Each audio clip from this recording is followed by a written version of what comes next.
Alright, everybody. It is Made on Ridgeway Sports Podcast, Episode 1. Hunter Keister hosted, co-hosted with K-Mac. K. Mackey, Curtis Mackey, coming at you with your newest sports podcast. Here on Episode 1, we got a show lined up for you. They're going to be weekly. They're going to be about 30 minutes in length.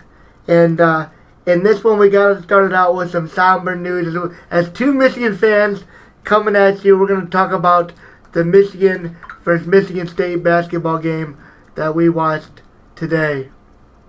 As Michigan, what do you say, Kurt, got embarrassed? We got bodied. We got bodied. Couldn't make a shot in the second half. We came up flat. Dickinson looked soft against smaller guys. That Devontae Jones dude, Kurt, where do you think he belongs? Back in the Sun Belt? Yep, should never have left. Should never got him. Nobody played good. The whole team played bad. Solid defense first half, but when you can't make anything in the second half, it don't matter. Yeah. They're making shots, we weren't. The defense could only hold up for so long, and then it came down to making difficult shots, and Michigan couldn't do that. As Michigan State made some tough shots down the stretch to widen out their lead, and Michigan just cracked under pressure, had some costly turnovers, couldn't rebound very well, and ultimately got beat by a much better and well-prepared Michigan State team. Michigan had a lot of work to do if they want to try to sneak into the tournament at this point. But at 10-8 on the season and a schedule that sees them play Ohio State at least once, Michigan State at least another time, Illinois again, tough Big Ten opponents to close out the year. It'll be a tough road for Michigan if they're going to try to make the NCAA tournament. Alright guys, as we bring it back, we're going to be recapping the Michigan State 67-83 embarrassment if you're a Michigan fan. If you're a Michigan State fan, this proves that you guys are a legit team to watch out for in the Big Ten as you dismantle a very bad and poor offense team in Michigan that's not shooting the ball well and not taking care of the basketball very well either. Wouldn't you say so, Kurt? I agree. Nobody really played good. As a team, we shot, like 20% from three? Yeah. Roughly? Michigan shot a whopping 15%. 15. From three as a team, with their best shooter shooting 1 for 2. Awful shooting performance. As we get into this game, we are going to look into a positive note, and I think both Kurt and I will go in the same direction with player of the game here, and we'll give it to Moussa Diabate, forward, who played the best out of this team offensively, which none of them played well. Diabate shot 5 for 10, didn't make a 3, shooting 0 for 1, 1 for 2 on free throws, 6 offensive rebounds, 3 defensive rebounds, 1 steal, 3 blocks, 2 turnovers, 11 points. And that was the biggest thing. We would get second chance rebounds but couldn't finish. We weren't finishing our second chance points. Nope. Dickinson, I'm going to just get right into the bad because I don't even want to talk about the good. They don't deserve it. They didn't really have too much good. So as I get into the bad, this is where me and Kurt will deviate on who I thought played the worst because I have to go Hunter Dickinson. After the year that he had last year, I thought that he would propel very well into the top of the first round when it comes to drafted players next year. And I thought that he would put together this freshman Michigan team and make them make a run again into March. And now I don't even know if they'll get into March at this point with Dickinson just playing soft down low, and he looks like he would rather shoot the ball. And he shot a pretty good shooting percentage on the year, but 8 for 19 from the field tonight, 0 for 2 from 3. He had 6 rebounds, 1 assist, 1 block, 3 turnovers, 25 points. He looked decent, but for what I expected, he has to be better. And in these rivalry games, it's not enough. I'll agree to a point. 8 for 19 is pretty inefficient, but 25, leading scorer, you take the most attempts, but for someone that's 7-1, he plays like he's 5-1. Half his shot attempts, he was getting bodied by somebody smaller than him. But not only did he play bad, Eli Brooks, 38 minutes, 3 for 11, 1 for 4 on threes, 6 assists, and only 8 points.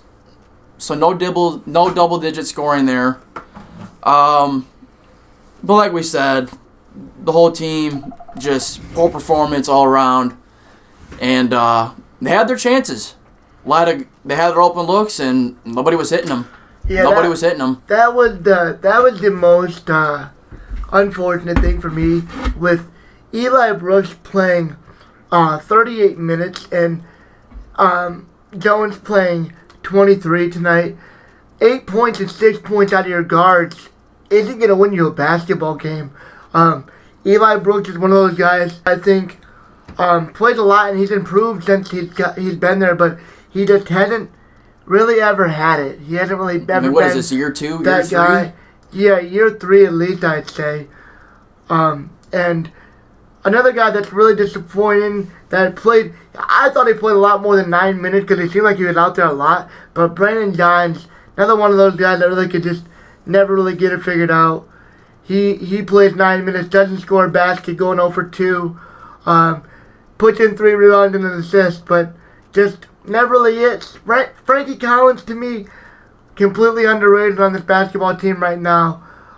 He played 7 minutes tonight, and I think that he should play a lot more. But I think that, do you have anything else you want to talk about with the basketball team? Or it's about all we can really say, honestly. So I think after a quick break, we will head into the NFL playoffs, as we will talk about the NFC and AFC conference matchups. Alright guys, diving into the NFL Conference Championship round of the playoffs here, with the first game of the day going to be the Cincinnati Bengals traveling to Kansas City to take on the Chiefs in the AFC round of the playoffs here. Cart, I'll ask you first. Who do you think wins this matchup and why? I'm going to pick the Chiefs to win tomorrow. This is a rematch game. They played earlier this year, and the Chiefs lost at Cincinnati. Very close game, down to the wire. But, going to Arrowhead and beating Mahomes that's a whole nother ordeal. And only one man has been able to do that, and that's someone we'll talk about later.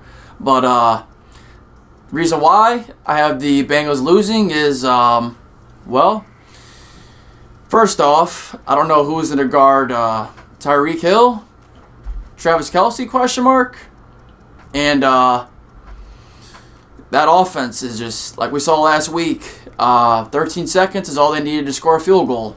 So, and KC's defense has been pretty solid, but Cincinnati's offense is no joke. They got it all. T. Higgins, Jamar Chase is a beast.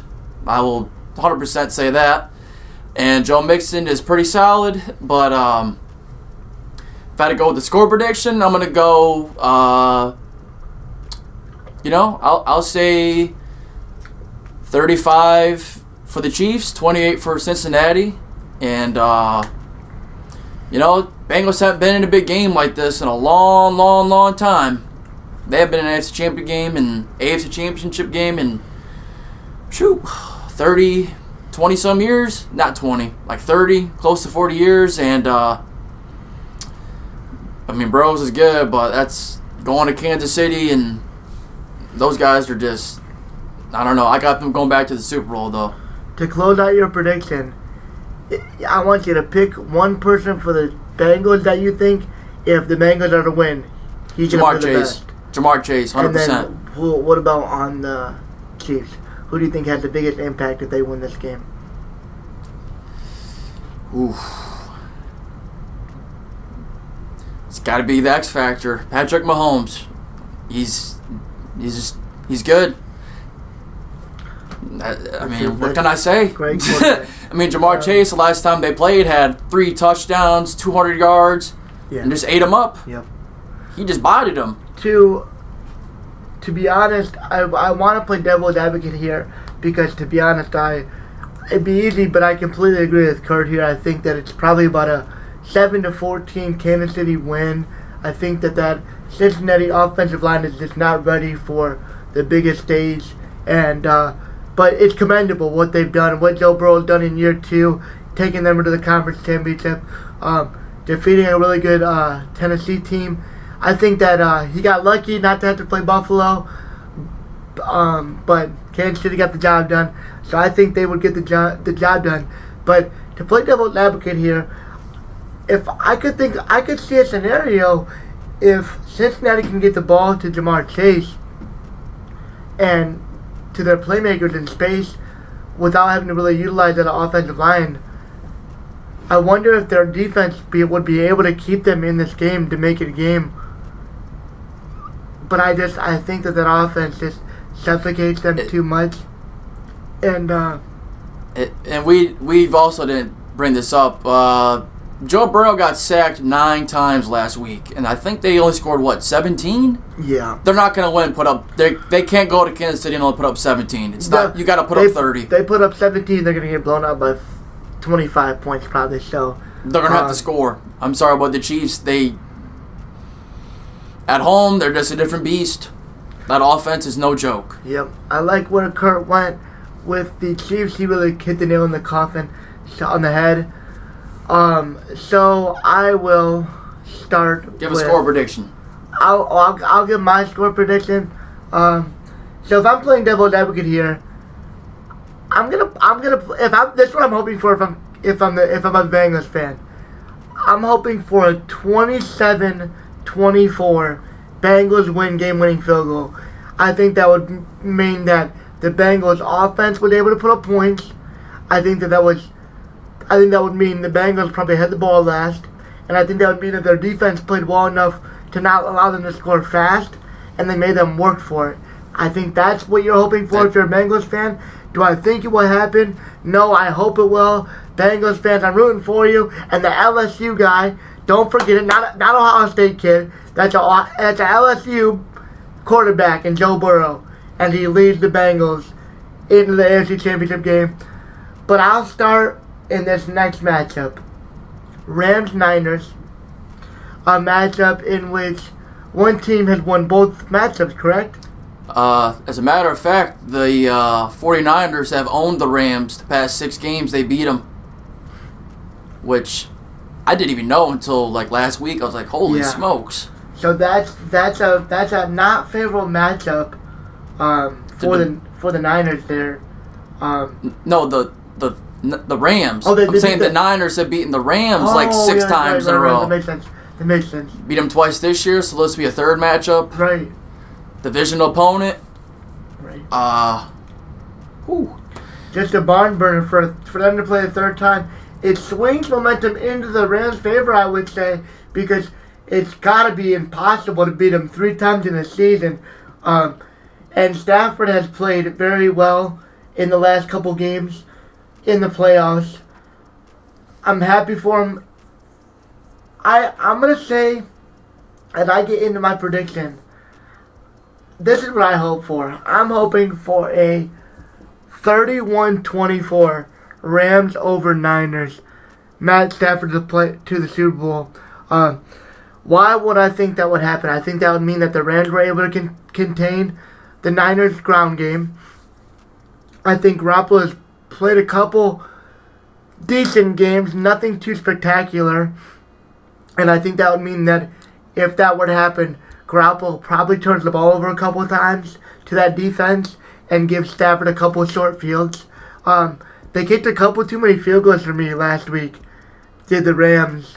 So I think that they got to work to get the ball into the end zone. McVay's a phenomenal play caller, and they just got to punch the ball in the end zone. They'll be fine. That defense can win them the game if they need them. If they need them to, and you stop the run, you win the game. So I'll go 31-24 Rams, and throw this one over to Kurt. Where do we start with this? All right, so rooting for Stafford here because he deserves it, being stuck in Detroit his whole career, getting overlooked, first off. I'm not really sure how the Niners have beaten the Rams so many times, especially twice this season. Actually, they beat the Rams Week 18. So that's pretty recent. But the biggest thing here is going to be, can the Niners defense do what they did last week? They held Aaron Rodgers, Devontae Adams, and Aaron Jones at 10 points. That's to go to Green Bay and do that off of a bye week. That's pretty good. That's snowstorm. You're playing in their element, and you go there and do that. That's pretty solid. Yep. But the biggest thing is going to be how they defend Cooper Kupp and Matt Stafford. Cam Akers made a return somehow. I mean, he got a torn Achilles in July, so he's been a big return for them. The Rams, they're a throwing team, obviously. That's something Vig wants to do. He wants to sling it and wing it. So, but the thing is with Stafford and Garoppolo, it's going to be who makes that mistake. Yep. Because Stafford, ball security is going to be very important. That's what it's going to come down to. Who makes that mistake? And honestly, I would rather have Stafford over Garoppolo. Right. Garoppolo in big games, he's a turnover machine. I mean, he choked away that Dallas game almost 2 weeks ago. And Garoppolo, I'm just not a big fan of him. And Stafford hasn't had a lot of big game moments, so he's fresh. He's fresh to the moment. He won last week. I want to see him step up. I hope he doesn't. This is tough. I don't know. I mean, the Niners, they have a good running offense. Yeah. Debo Samuel somehow is he's like a running back, right receiver, whatever, wide back. Fantastic. George Kittle's no joke. Yep. Wow, this is tough. Shoot. It's a really close game to me. Yeah, this is 7 points. 7 to 3 points is what I think the margin of victory. It's going to be a tight game. Yeah. Toss up for sure. But man, I cannot pick against. I can't pick against Jalen Ramsey and Aaron Donald. Even though they've beaten them so many times, it's just like. And you think they finally get them? I think they find a way to win, and I'm going to say Rams 21, Niners 17. Oh.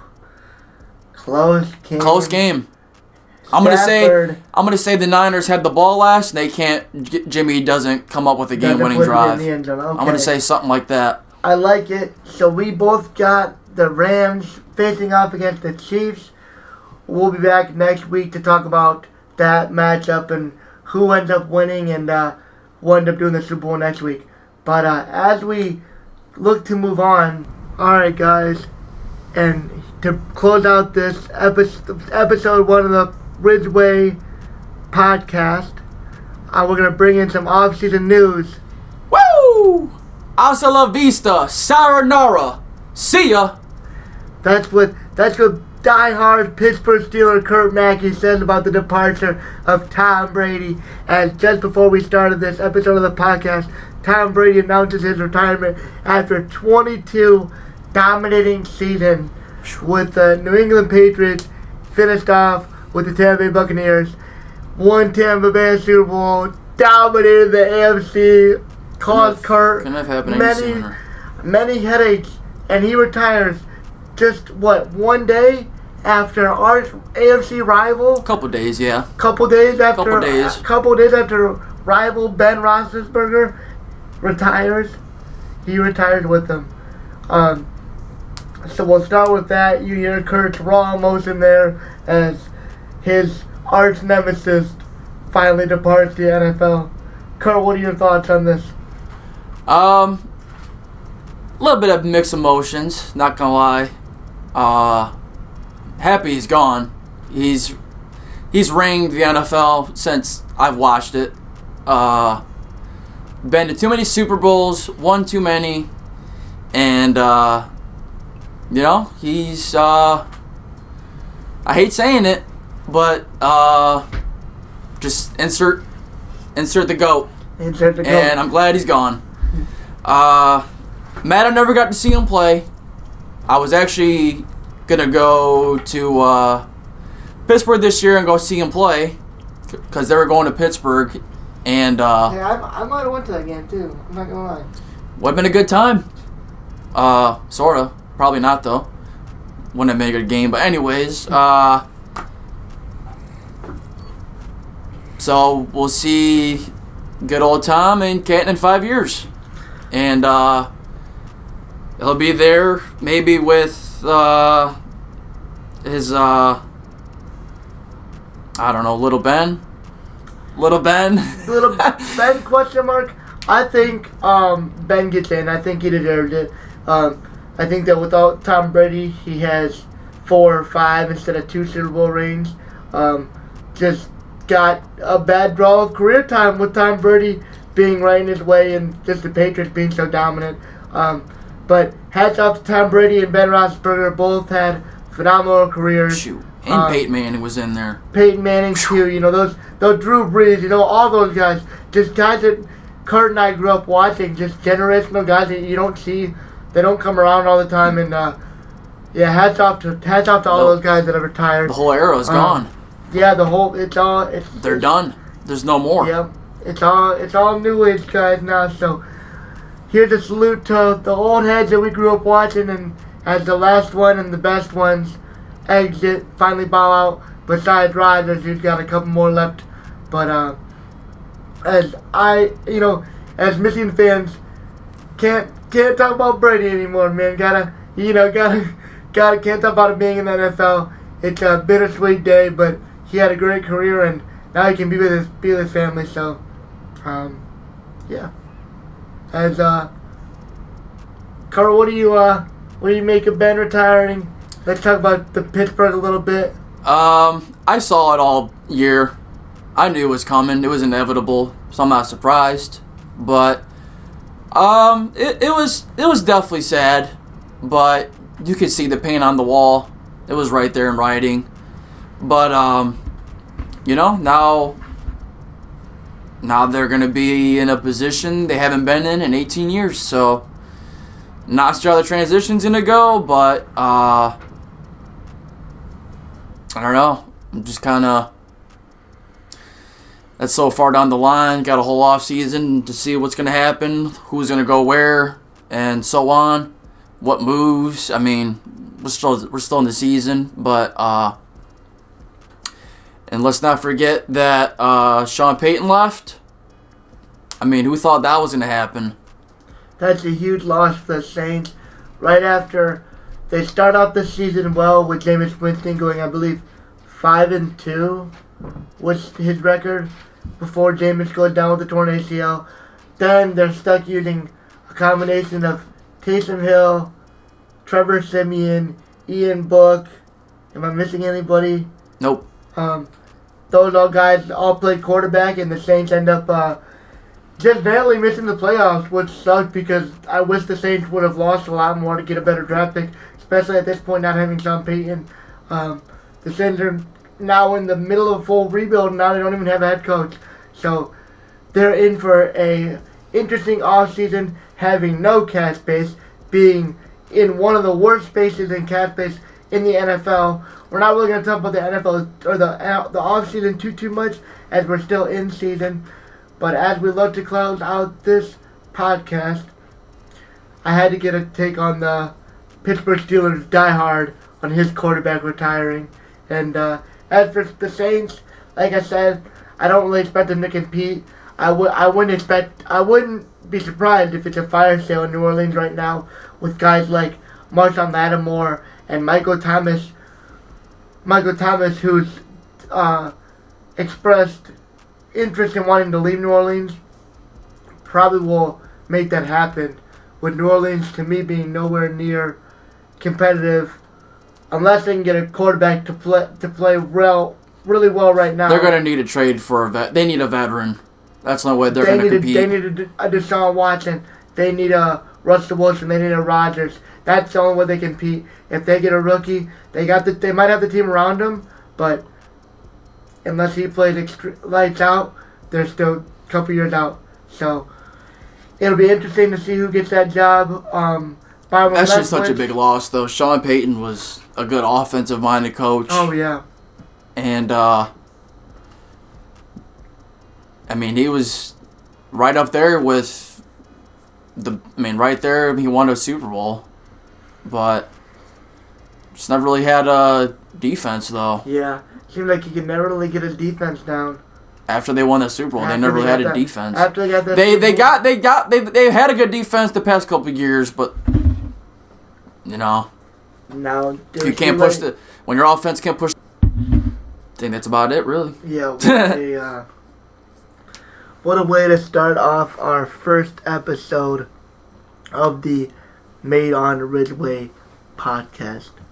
I hope you guys have enjoyed this first one, as we will be coming back probably once a week. We haven't got the day figured out yet, but whenever day you see episode 2 is the day we'll end up be doing these. So we'll see you next week sometime for episode number 2. I hope you guys enjoyed. Have a great day. We'll see you. Adios.